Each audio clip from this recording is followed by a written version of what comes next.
We're live. Sorry, got a little bit delayed. I was trying to get the last things put together. I'm Jared Walton here with Tom's Hardware Show, and today is the day that we are going to look at the RTX 4090. Not just one RTX 4090 though. We've also got the big Mamba Jamba Asus ROG Strix card, and just for good measure, got to use two hands for this one. This is the MSI Suprim Liquid X. And I got to use two hands because it's got, the liquid cooler. It's actually lighter than the Asus card, but we're getting ahead of ourselves. We've got a lot to cover today. I've got a whole bunch of slides of charts and some pictures and lots of fun stuff. So welcome to the show. And if you haven't been paying attention to all the latest news and graphics cards, of course, we had Intel Arc go live last week with the reviews, but it went on sale on October 12th, yesterday, at the same time as Nvidia launched their RTX 4090. Reviews for the 4090 Founders Edition went up on Tuesday, and the partner cards could go up yesterday. I haven't put up our partner cards reviews yet because I've been busy testing. I wanted to get at least two tested so I could see how they compare. So I've tested the Asus card, and I've also tested the MSI card. I'm not going to pick that up. We are going to be shipping the Asus card to our CPU reviewer, Paul, because he needs to have it for retesting everything, right? I'm sure he's going to love that. Sorry, gotta readjust my earphones. All right, so I have a bunch of pictures of the cards that I'm going to go ahead and flip through quickly. I don't want to spend a ton of time on these pictures. You can see the full review live on Tom's Hardware. We go into more details on quite a few areas, and there's just not enough time in the day to cover it all here. But if you've got questions, if you want to ask about any of the partner cards or the launch in general, hit me up in the chat and I'll be watching. All right, cards. Let's go ahead and pull them up. So these are the three cards I've got for review right now. I have others coming. There will be additional reviews and videos posted over the coming week, 2, 3. I don't know how long it will take to get through all the cards. It's a solid 2-3 days of testing per card to get everything figured out. And then, you gotta write it. And writing takes longer. No, I don't know that writing takes longer, but there's a lot to cover. So let's go through the cards in order. Founders Edition first. It looks almost the same as the previous gen 3090 Founders Edition. And, it's got these pass-through radiator fins on the back.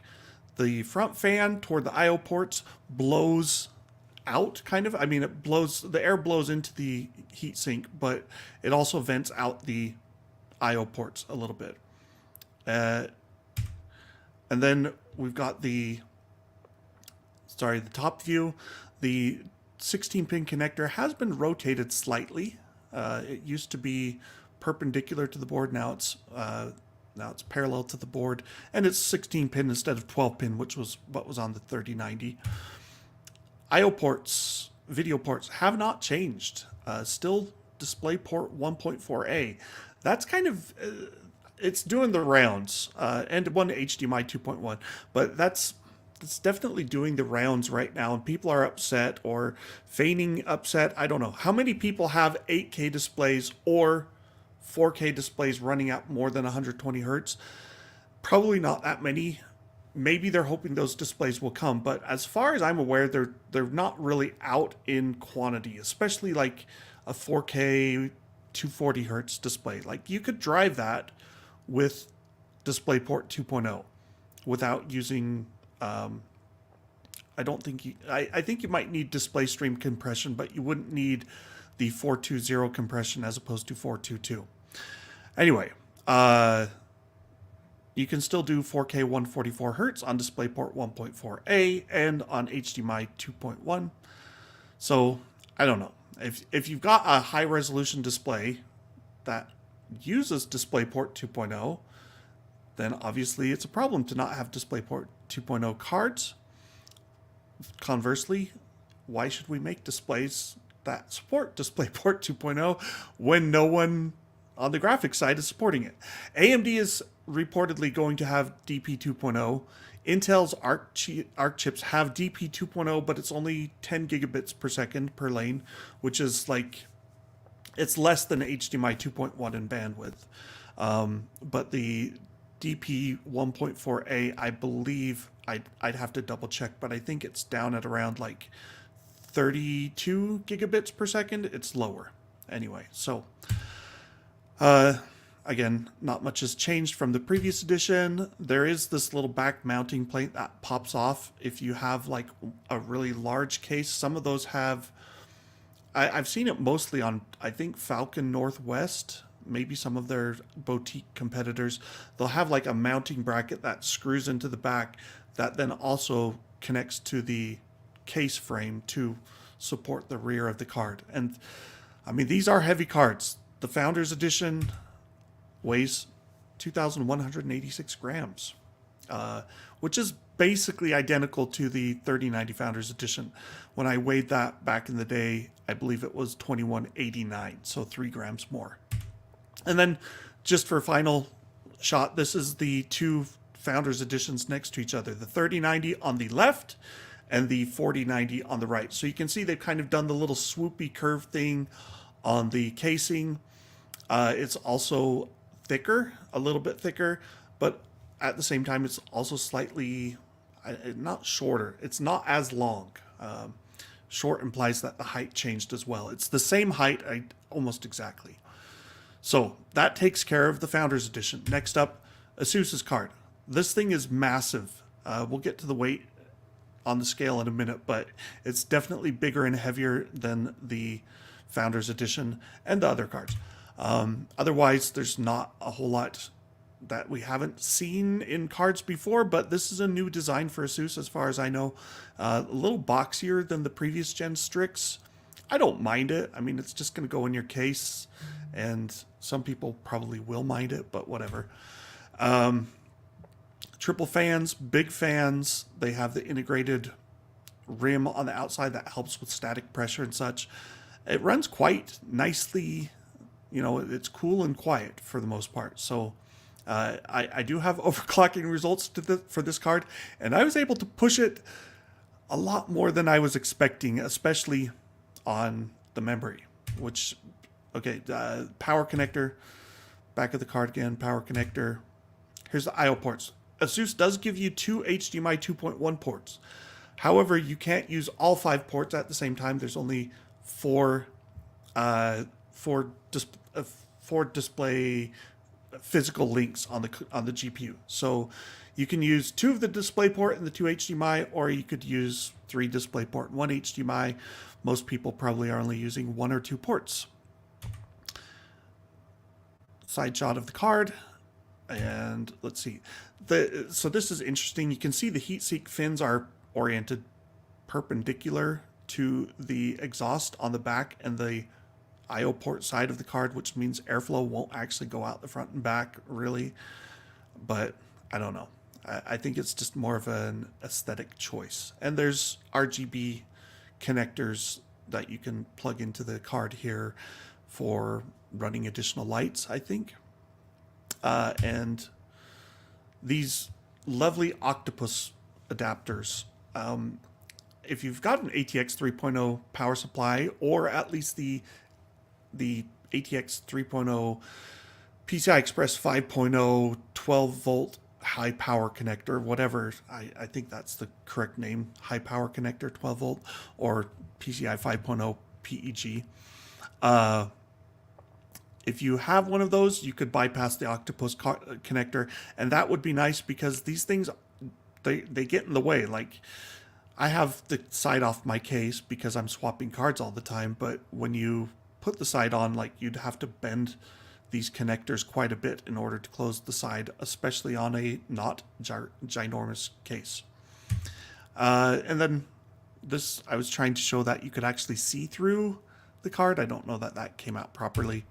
Here you go, 2.5 kilograms. Someone, Roger Miller, he wants to know how much that is in pounds. So the Founders Edition is, let's see, it's 2.2 pounds per kilogram. So the Founders Edition is 4.8 pounds, and the Asus card is a whopping 5.5 pounds.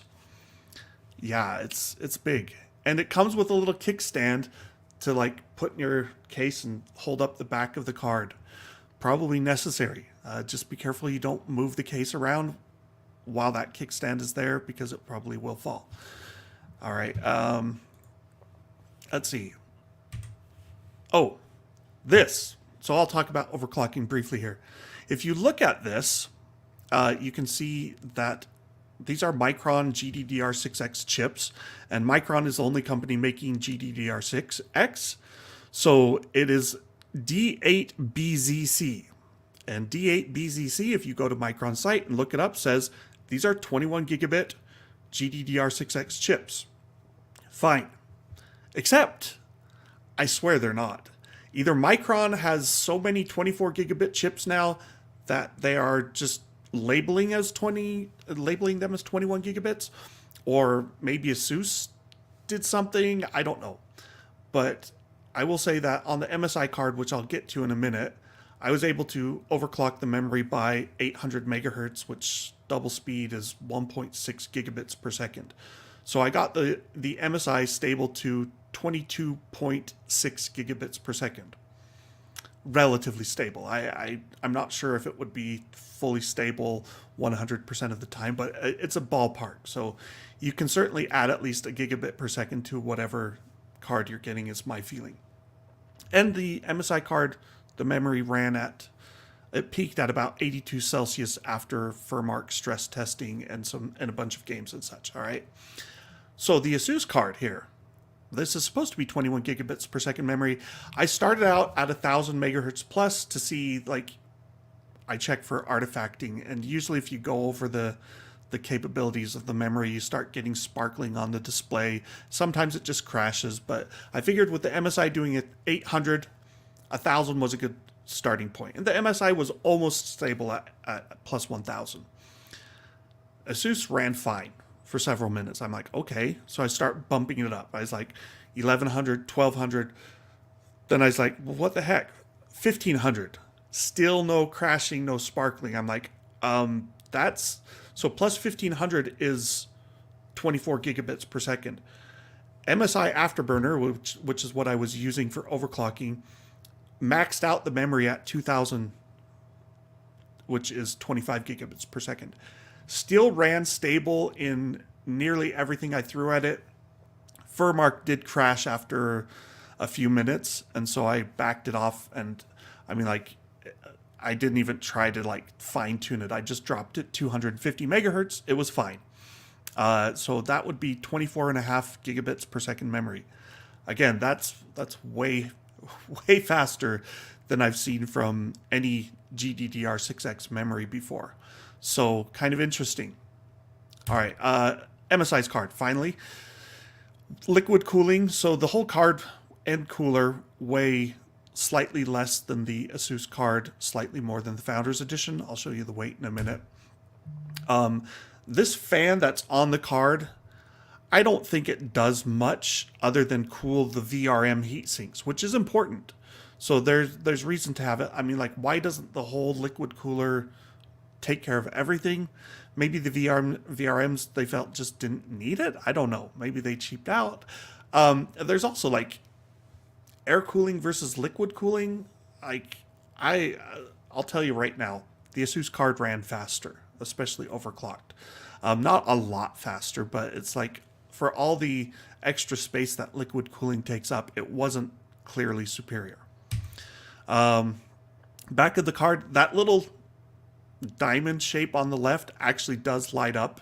There's LEDs around it. It's not fully lit. It's like all the lines that you see through it, those are where the LED shines through. So I don't know. It's probably like a whole LED plate, and they put little metal or glass or whatever pieces over the top of it. I/O ports still the same as the Founders Edition, triple DisplayPort and a single HDMI. And power connector, there you go. 2336 grams, which if you don't like, I've stopped using imperial units and pounds for these weights just because I like the precision of grams. But if you convert that into pounds, it's 5.14 pounds. So, all right. That, I think, does it for the card overview. I just want to check before I skip ahead and make sure I'm not. Yeah, okay. Questions here.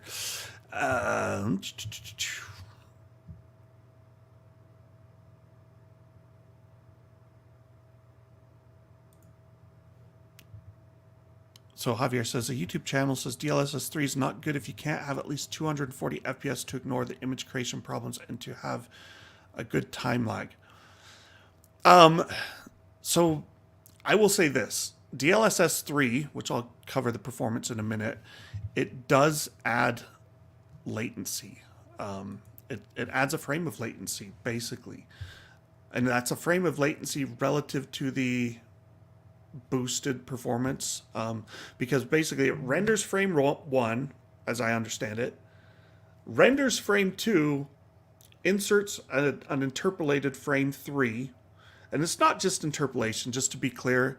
Like, interpolation would be, kind of, it'd be easier, and that's what some TVs do, but they're taking, like, they've got this optical flow accelerator that tries to detect motion vectors, and so because it has that information, it's better maybe able to interpolate and figure out how things are moving. Also, if you're going at a high frame rate, you're seeing each frame for like less than 10 milliseconds, say at 100 frames per second. So you have the fully rendered 10 milliseconds of an interpolated, fully rendered. Like, it's really, I can't spot the difference between the frames, even like skipping through frame by frame.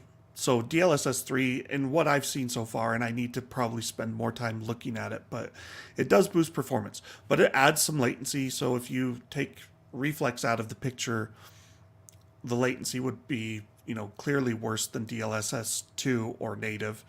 But then DLSS 3 requires requires reflex support, and so that lowers the latency in the game, and then they lose some of that lowered latency by doing the DLSS 3. So compared to your normal game without reflex, this is actually going to probably feel at least as fast, if not a bit faster. Do you need 240 FPS on a 240 hertz display? I don't think so. I've got a 144 hertz monitor, which I think is for 4K, that's probably the sweet spot right now. If you could get a 240 hertz monitor, that'd be cool. Those are probably coming. Then you'd need to use HDMI 2.1 with display stream compression, and chroma compression does lose some image quality. It's not fully lossless. It's just supposed to be imperceptible loss in image quality. So yeah, and you also need to know that DLSS 3 doesn't double the CPU input calculations. It's just creating an extra frame. So it looks smoother. It doesn't necessarily feel smoother. In practice, it does kind of feel smoother.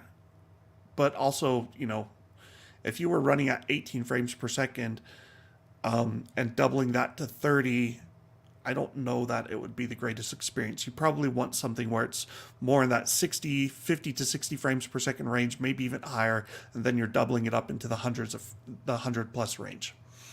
He also asked, am I obligated to review the card if we receive it? I try to. I do have cards that I've received that we've never reviewed just because time crunch, and actually you get to the point where you're like, we're months after that card launched, got busy doing other things, and no one's really going to worry about it, especially like some of the cards aren't super exciting. And I've had cards where I'm like doing testing and then all of a sudden I encounter issues, stability problems. And so I just like, when that happens these days, I usually set the card aside and move on, contact the manufacturer, send it back, whatever. I think that's it for questions.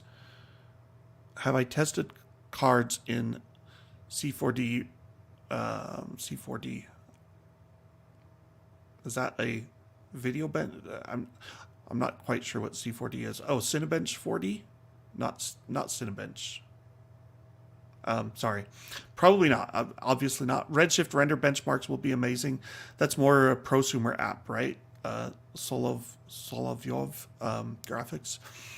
So my slides don't have my professional visual testing. Dang. We might have to pull those up on the fly. All right. Does the Asus TUF have the same faster memory clocks as the Strix? So this is the thing. The fast memory clocks, they're not fast. That's only overclocking. I was able to overclock it from 21 to 24.5 on the memory front. I don't know if that's luck of the draw, if some cards will have memory that won't overclock that far. It very well could be. If it's Asus, if I were Asus, I'd be like binning the memory and being like, okay, the best stuff goes into Strix, and the next stuff, the rest of it goes into like the tough gaming. So I wouldn't count on the tough gaming having the same overclocking capabilities, and I also wouldn't count on all the Strix cards overclocking the memory that far. But we'll have to see how time goes, how time progresses, and what we find out. Asus North America is in here. All of our 4090 cards feature the same GDDR6 memory, and overclocking is always variable. So, yeah, you can't know. And this is I actually asked Asus this. I sent it back and I said, before I took the card apart, I was like, is this 24 gigabits per second memory? What the heck? I think that its Micron has good yields now on the 24 gigabits per second memory and is just marketing it and selling some of it as 21 gigabit. That's my best guess. If Micron wants to get on here and answer, that'd be awesome. Can an 850 watt power supply handle a 4090? Yes, because my test bed for power is an 850 watt Seasonic Focus G Platinum. The system back there, that's my gaming performance test bed, is a 1250 watt Cooler Master right now. I do have a new ATX 3.0 power supply that I'm going to put it in there, because then I can stop using the Octopus adapters. But I would say if you've got a good quality 850 watt and you're not pushing maximum overclocks, you should be fine. Let's see. Yeah, I feel this way too, Captain PLY. It's been a very long time since a video card was worth, I mean, I don't know if it's worth $1,600. It depends on what you do. For pure gaming, that might be hard to countenance. But people have expensive hobbies, so if that's what you love to do, sure. For professional work, it's also going to be great. I mean, it's definitely faster than a 3090, 3090 Ti, and so on. All right, let's go ahead and hit the benchmarks. Gosh, I want to add the professional visual benchmarks into my slides, but let me see if, yeah, we'll do that in a minute. All right, so that's not the right view. There. This is at 4K Ultra across a test suite of 8 games. And most of the games have an Ultra preset. Some of them, it might be called something else. Some of them, like Red Dead Redemption 2, they don't have any meaningful presets, and so I manually set everything. But you can see here, at 4K, the Asus card is a hair faster than the Founders Edition, and the MSI card was a hair slower.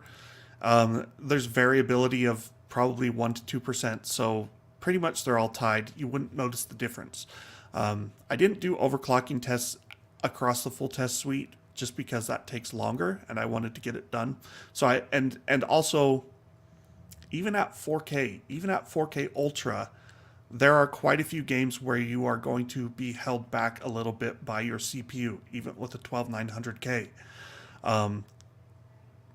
ray tracing takes that out of the picture, so I did the overclocking on my ray tracing test suite. I'm not going to cover all the individual game results at 1440p, but you can see same. I mean, here the MSI card comes ahead of the 4090. I think there's one game that I might have had a bad run on the MSI card, so I may need to go back and retest that. Kind of consider these preliminary charts. But otherwise, like, look at the gap, how big it is at 4K. It's 50%, and at 1440p it shrinks to like 25%. And then just for good measure, at 1080p, boom. It's still fastest, but it's now like 10% faster than the 6950 XT. And this is without DLSS 3 and all that stuff. But don't buy one of these cards for 1080p unless you're doing ray tracing on it, because ray tracing will push the bottleneck back to the GPU. All right. So quickly running through the results. Borderlands 3 showed great scaling, more than 50% faster. I should actually pull up my charts so that I could tell you the exact figures. That would be smart, Jared. Give me 1 second. So many spreadsheets too. All right. So Borderlands 3 shows good scaling. The second fastest card is still the 3090 Ti, although it's pretty close. Like the 6950 XT is nipping at its heels, and Borderlands 3 is an AMD promoted game, so maybe a little bit better optimizations, whatever. Compared to the 3090 Ti, the Founders Edition card was about 59% faster, and there's just a few percent extra if you got one of the third-party cards that's overclocked. Yeah, Sue says there's. I'll hit this too. Main difference would be in thermals, so Strix are better, basically. And we'll get to the thermals in a little bit. That'll come at the end. All right. Seems all 4090s perform about the same. Yes, they do. So get the more expensive, better cards, mostly if you care more about thermals or noise. And even the noise wasn't that big of a difference. It was mostly about thermals and potentially overclocking. Okay. Far Cry 6. This is a game that's pretty CPU limited at anything below 4K Ultra. You could turn on ray tracing, which would make it a little less CPU limited, but 46% faster on the 4090 compared to the 6950, and well, I guess it's 46% faster than the 3090 Ti. Compared to the 6950, it's like, where's that result? I thought I had it. I don't. All right. Flight Simulator. Fully CPU bottlenecked. And the interesting thing here is on our 1440p results, the 4090 was bottlenecked at a lower maximum frame rate than the 3090 Ti. So basically, the new drivers or something in the architecture was slowing it down a bit. Nvidia provided a test build, a preview build of Flight Simulator, which supports DLSS 3. I'll get to those results in a bit. My test sequence is landing at the Iceland airport, which is a landing challenge, but the test preview build that we had wouldn't support the marketplace, I guess it's called, in Flight Simulator. So you had to use like the built-in default packages, and that landing challenge wasn't present, so I tested on a different test scene, which may skew the results. But still, the 3090 Ti at 1440p was hitting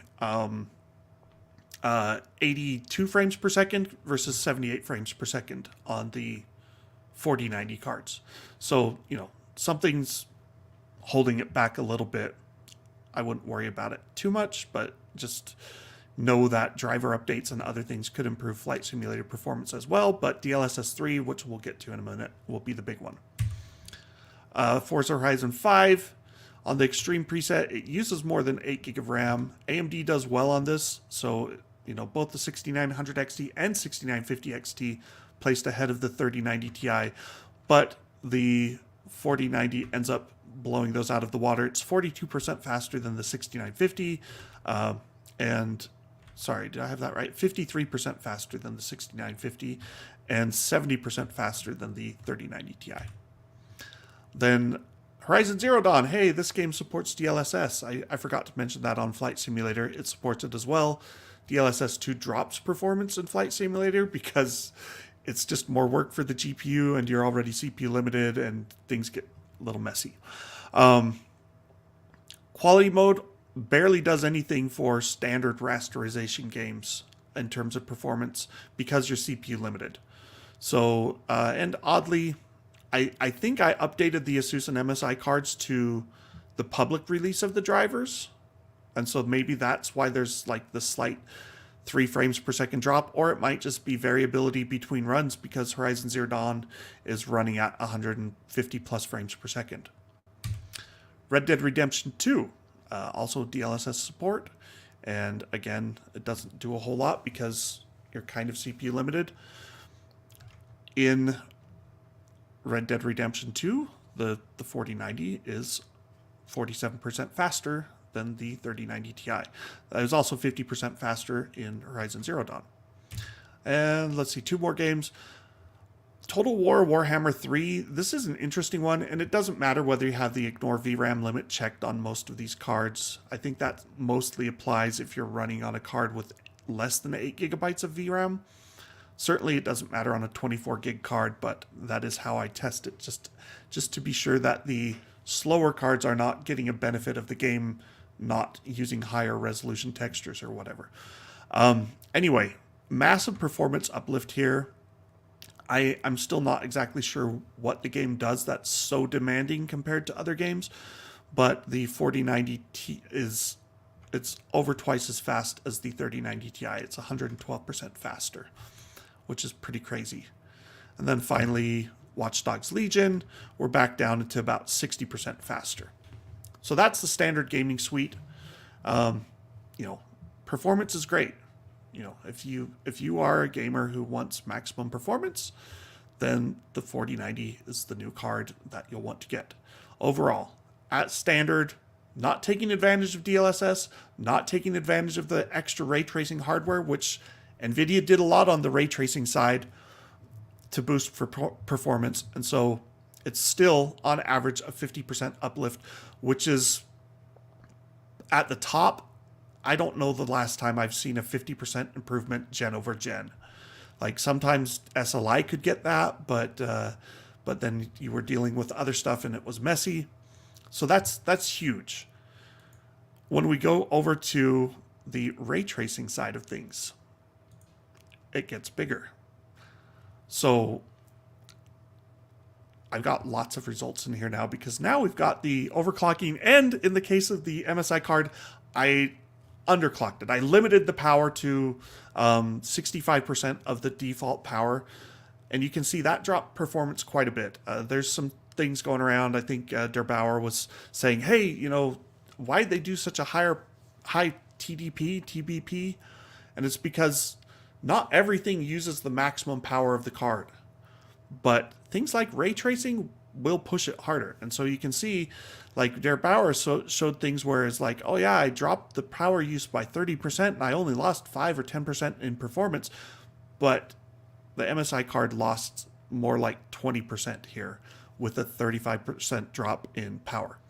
So bear in mind, like, limiting your TBP, it's something you can do. It makes the cards more efficient, but it also makes them slower. Why did Nvidia not do that? Because they want the cards to run as fast as possible. This is their Halo product. They want it to be screaming fast. And you can see DLSS quality mode gets like another 80% on top of that. But without DLSS taken into the picture, right? You're still looking at, I think it was like, hold on, let me pull up the sheet again. I think it's like 70%. I don't want to try and do the math in my head, but it is. So this is looking at the 4090 versus the 3090 Ti. It's 78% faster at 4K Ultra. Now, I said earlier, like 1440p wasn't great on the cards, but with ray tracing, you still get 70% more performance from the 4090 than the 3090 Ti. And even at 1080p Ultra, you're still getting 60% more performance. So, you know, ray tracing hardware really does help. And the Ada Lovelace architecture looks like it's doubled down on ray tracing compared to Ampere. Ampere doubled down on ray tracing compared to Turing. Like, if you cared about ray tracing, like, this is the first card that legitimately handles 4K Ultra at 60 frames per second in a lot of games without DLSS. And with DLSS, you know, it's screaming along at 100 frames per second on average. And that's in quality mode, which honestly, quality mode in DLSS is so close to native that I'm happy to enable it, and I don't really notice the difference, especially at 100 frames per second. And like, what are you going to do? Like, freeze frame, you know, 100 times per second to check for loss of detail? Anyway, last thing to point out, even at 1080p and medium quality settings, so, you know, less than you should run a card like this, like the 4090 is still 40% faster than the 3090 Ti. And poor AMD, like their ray tracing hardware, again, if you care about ray tracing, it's not like you have to have it, but if you care about it, you know, if we go back to the 4K, it's 3 times faster with the Asus and MSI and Founders Edition running stock. Maybe a little bit less than 3 times. What is it? It's 190% faster, so 2.9 times faster at 4K, and it's still 2.6 times faster at 1440p and 2.25 times faster at 1080p Ultra, and finally, still basically twice as fast at 1080p medium, which is where the ray tracing hardware is not being pushed as hard. All right, let's go to the individual game results. Bright Memory Infinite benchmark, super demanding, lots of ray tracing effects, looks beautiful.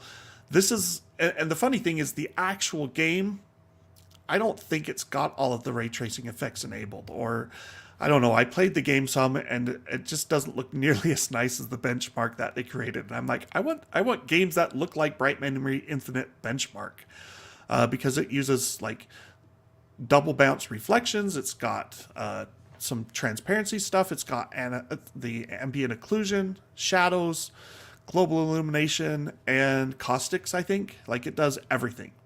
And it's quite demanding. So you can see here the typical 4090 running stock is around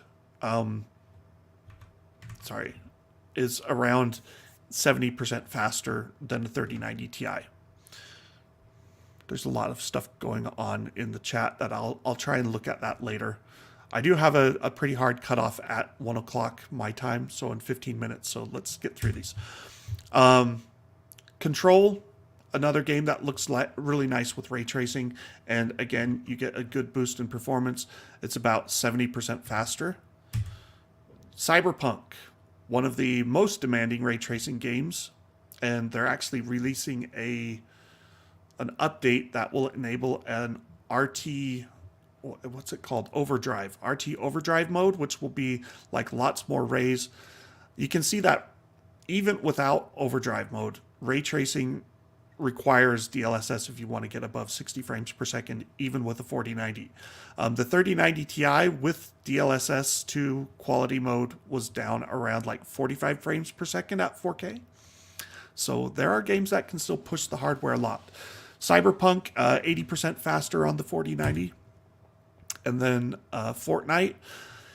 You know, Fortnite, I know it's a competitive shooter game that lots of people play, and it's like, why would you have all those ray tracing effects? Well, because with DLSS, you can still get 90 frames per second almost, 85 frames per second.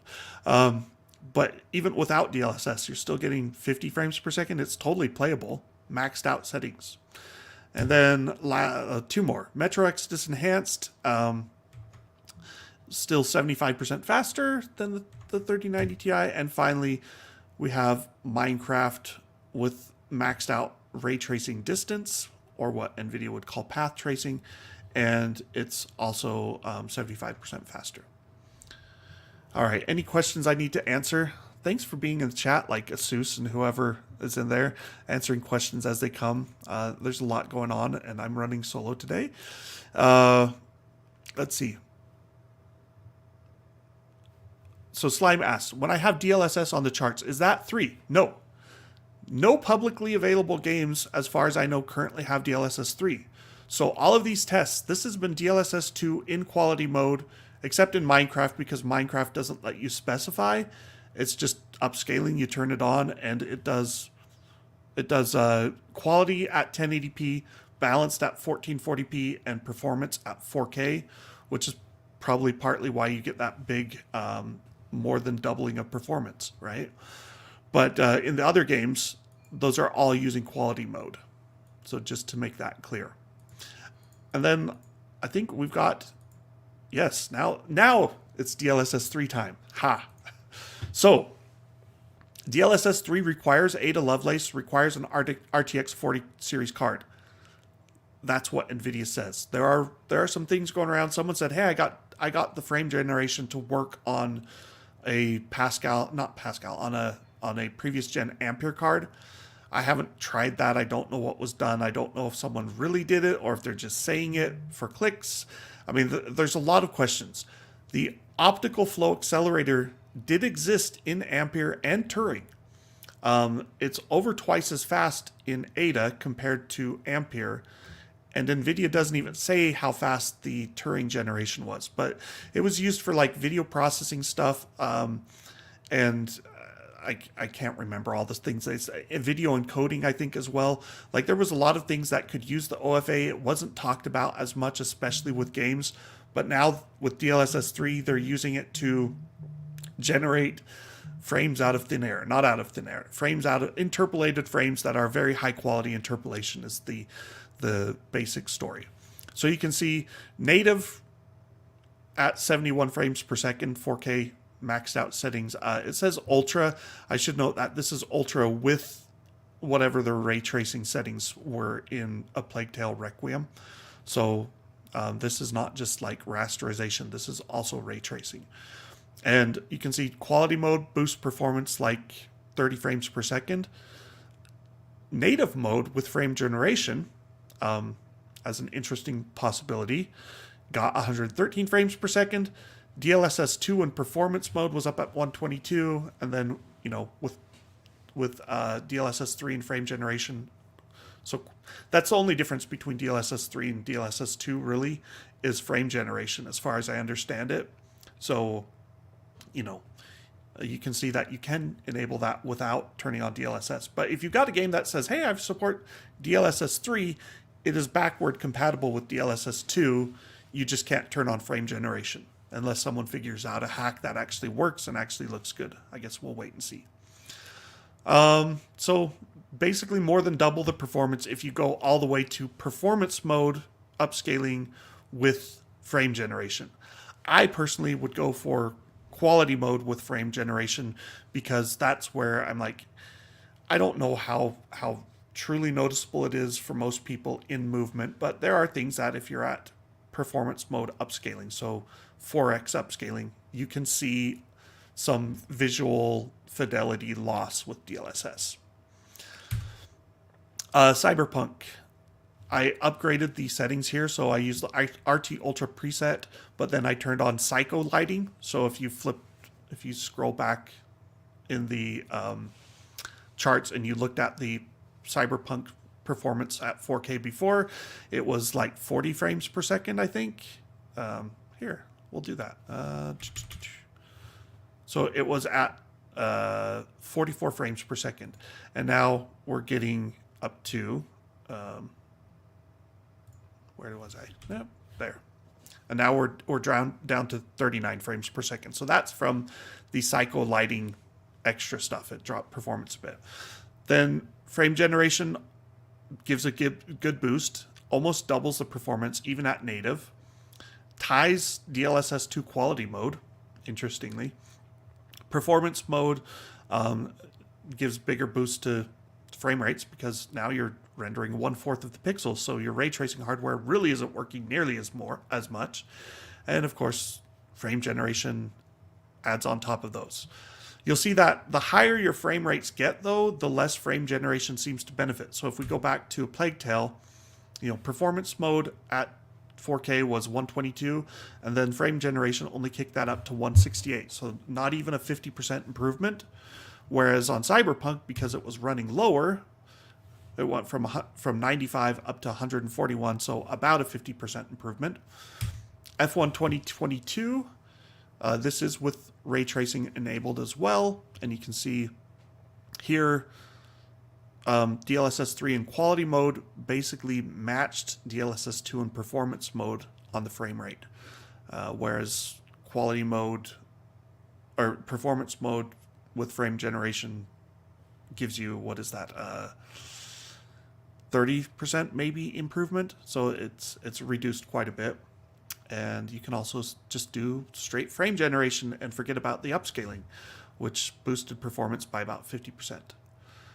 F1 2022, not the most demanding of games. Our CPU guy Paul uses it as a benchmark, and at 1080p, like all the CPUs with the 3090 are getting 300 frames per second.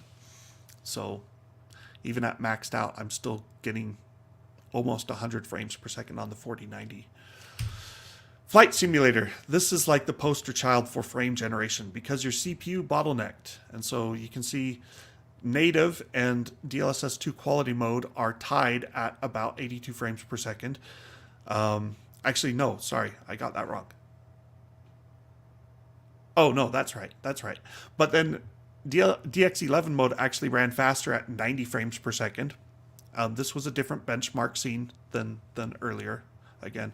And then if you look at, so DLSS 3 quality mode, or 3 required that you use the DX12 API, which is why I have that DX11 result in there. So it's DX12 native is the third result at 82.8.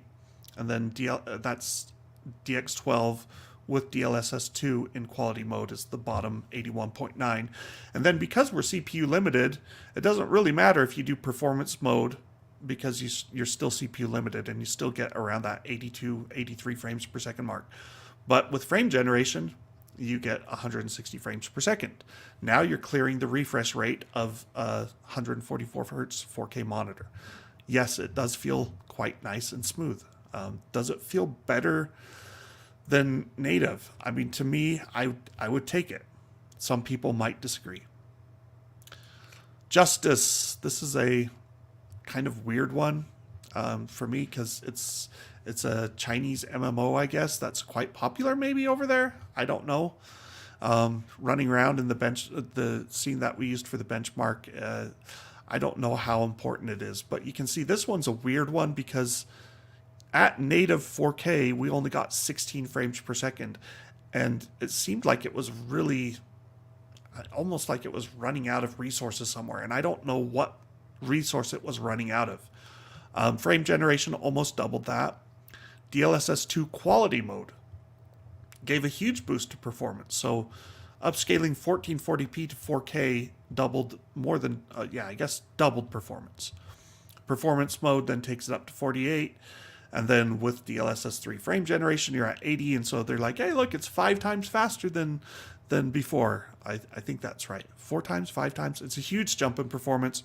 I don't think most games will be like this. Boot rides. Sorry, we're going to just block you. Okay. Unreal Engine Lyra. This is a demo, and it did not appear to be super demanding. You can see maxed out settings already at 90 frames per second, which means frame generation does less. So, it did improve performance, but this is one of the lesser improvements. And then finally, the DLSS 3 feature test also, seems to not boost performance quite as much as in games like Flight Simulator or Cyberpunk, because it seems like it's more CPU limited, perhaps. And I think that might be it for the DLSS 3 testing. So there are a lot of DLSS 3 games in the works, and my take is, why not? It's basically as hard as implementing DLSS 2. You do have to implement NVIDIA's reflex technology. That's a requirement for DLSS 3. And for all the NVIDIA owners who don't have an RTX 40 series card, that's a benefit because it reduces latency. And, it basically chops off 1 or 2 frames of latency. Doesn't help AMD users. So that's the one drawback for reflex is it's only for NVIDIA cards. But it is a nice little bonus for those who do own NVIDIA. Let's talk power. And you can see here where the overclocking cards, once I overclock them more. So the Asus card at stock settings was only at 400 watts in our Metro Exodus loop. That's and I actually had to, normally I've tested most of the cards at 1440p. I think the 3090 Ti, I had to bump that up to 4K because it was not demanding enough to really push the card to its limit. With the 4090 cards, I'm running at 4K extreme preset to push them as hard as I can, because at like 1080p and 1440p Metro Exodus, the cards are only pulling like 200 to 300 watts. They're just not working hard. And I think you'll see that in quite a few games maybe. And so that's where, like, if you limit the power of the card to 300 watts, in some games you won't lose any performance hardly at all because the game isn't pushing the card hard enough. But if you use a game where there's ray tracing and it's using 450 watts and then you drop the power limit to 300 watts, that's where you lose a lot of performance. Furmark stress test. This is kind of like the worst case scenario. I wouldn't worry too much about like the Asus card at 530 watts, even without overclocking. Yeah, that's way up there, but Furmark it's its own little thing. I mean, maybe if you were doing cryptocurrency mining, you might be able to hit high power draws. Actually, even that, I don't think you'd get nearly this high. I did test Ethereum mining performance, not to mine Ethereum, but just to see. And because the memory hasn't changed, it's still 21 gigabits per second. It was basically the same performance as a 3090 or 3090 Ti. It was like 110 megahash per second at stock settings. So even if mining were still a thing, at least we wouldn't have to worry so much about people buying it. Core clocks. This is where you can see the overclocking come into play the most. So base clocks on the Founders Edition, it's supposed to be 2520 megahertz is what they advertise, but you can see we're 200 megahertz above that. Then the Asus and MSI cards, the Asus card has a 2610 megahertz boost clock for, I think it's called gaming mode or performance mode, whatever. You can also load Asus their GPU tweak utility and use the OC mode, which increases the power limit and bumps up the overclock like another 10 or 20 or something megahertz. But even though it's 2610, it actually ran higher clocks than the MSI, which the MSI card has 2625 megahertz. So that's indication that the Asus card's cooling is better than the MSI's liquid cooling. And then with overclocking, again, that difference still stays there, where the overclocked Asus card manages slightly higher clocks. And that applies to Furmark as well.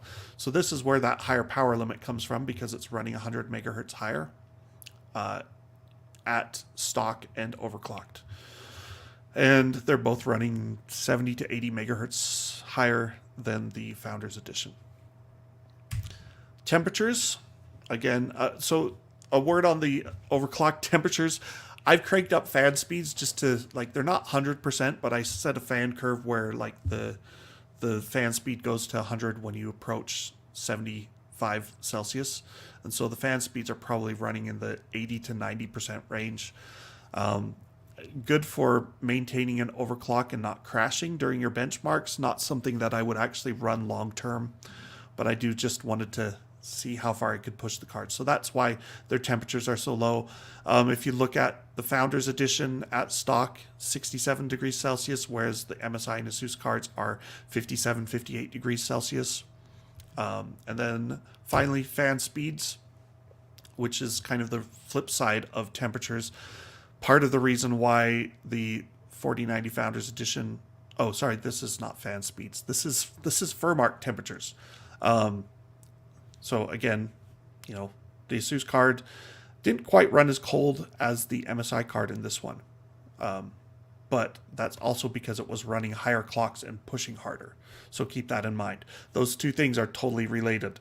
You know, you run higher clocks, you use more power, you generate more heat. In the gaming tests, again, note that the Asus card came out slightly ahead of the MSI card.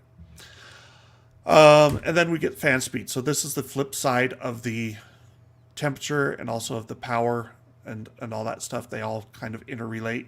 You can see at stock, the Asus card is running very nice and cool. My custom fan curve cranked that up way higher than it probably needs to be, but hey, I got 24.5 gigabits per second on the memory and almost 3 gigahertz on the GPU core clocks. And then the Founders Edition is kind of, I mean, it's still very quiet at 1400 RPM. Furmark, I think, yeah, so Furmark pushes things even further. Screaming loud fans, again, not something I'd recommend, but that's sort of your practical maximum for what you could push out of a 4090 card without liquid nitrogen or something, you know, along those lines. What is going on in chat? Okay. I think that's about it. So, awesome cards. The Asus card, it's huge. It's massive. I also like it. So, you know, take it for what it's worth. If you can stick a card like this inside your case and it fits, I don't see why a card like this wouldn't fit as well. It is bigger, but it's not that much bigger. It weighs, you know, 0.3 kilograms more. It's a huge chunky beast. MSI takes the liquid cooling route. You know, is that necessary? Is that good? I don't know. Like, as a guy who reviews graphics cards, I don't love liquid cooling because I have to deal with this whole thing. So it gets in my way. Every time I swap cards, it gets in my way. But I'm not a typical user. Like most people use one GPU in their system and it stays there for years. So in that case, like the liquid cooling's not bad. You'd have to look at the price and right now you also have to look at availability. So let's go ahead and take away my slides here and go back to. So who makes the best card right now? I mean, it depends on what you're after. I think price is going to be more of a factor than just raw performance. I'm sure if I got, and I'm going to try and do this for the actual written review, I'm going to overclock the Founders Edition. I'm sure there's very little difference in overclocking potential for the most part, and power consumption, you know, that it depends on how the card limits power or doesn't limit power. I should say that on the Asus card, the power limit with overclocking was 20% higher, whereas I could only go 10% higher on the MSI card. So that's also why the Asus card used so much power when overclocked. It was almost scary. I posted a video on my personal channel with the Asus card overclocked running Furmark, and I'm just like I actually felt jittery because I'm like, this is a little scary to think I'm pushing 24.5 gigabits per second on the memory. The card's using almost 600 watts of power. I'm just like, this is kind of stupidly insane, and I don't normally do that. I don't do liquid nitrogen overclocking either. That I'm sure would be a similar rush. Anyway, buying a 4090, that's the hard thing right now. As a lot of people suspected, I was hoping it wouldn't be the case. I was like, $1,600 is a lot. There's no cryptocurrency miner demand. But at the same time, this is a new extreme performance graphics card. And we don't know how many cards shipped. I mean, worldwide, are there thousands, tens of thousands? I don't know. But I'm sure just in the United States, you can probably find, thousands or even tens of thousands of people that have enough money and want the fastest graphics card that they can do it. Most of us aren't in that category. And so, the scalpers buy them and immediately put them up on eBay, and people are paying $2,500. That's not going to be sustainable without cryptocurrency mining. I just don't see that people will keep paying those prices. I think there's like 150 sold on eBay in the last 2 days or day and a half or whatever. So, I think prices will come down and probably come down pretty quickly, knock on wood, as long as there's no cryptocurrency craziness that suddenly crops up and makes it a card that people outside of gamers are willing to pay more for. So the early adopter tax is going to be huge. Give it a couple months and we should see prices come down. And let's see. I really do have to go, but I'm going to quick look and see if there's any chat things in here. I think Asus has been doing, they've been doing my job for me, right? I mean, it's their job too, but they're on here answering questions. I hope all of you got your questions answered. Thanks for watching. Give us a like and a subscribe. We will be back next week. I believe next week is the Raptor Lake launch. I don't have Paul here to correct me on that, but it's soon. And so, Asus, guess where your behemoth is going? It's going to Paul. Paul is going to be taking that and benchmarking it on all of his CPUs for the Raptor Lake review. Because let's be honest, if you're going to buy a brand new high-end CPU like a Zen 4 or a Raptor Lake, you're also in the market for a 4090. And we want to see just how, the 4090 moves the bottleneck way back toward the CPU. Like at 1080p, it's all CPU. At 1440p, it's still mostly CPU limited.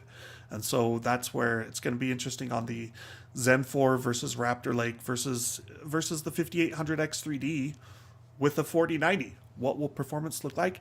We'll be back. I think we should have that next week. Until then, take care, everyone.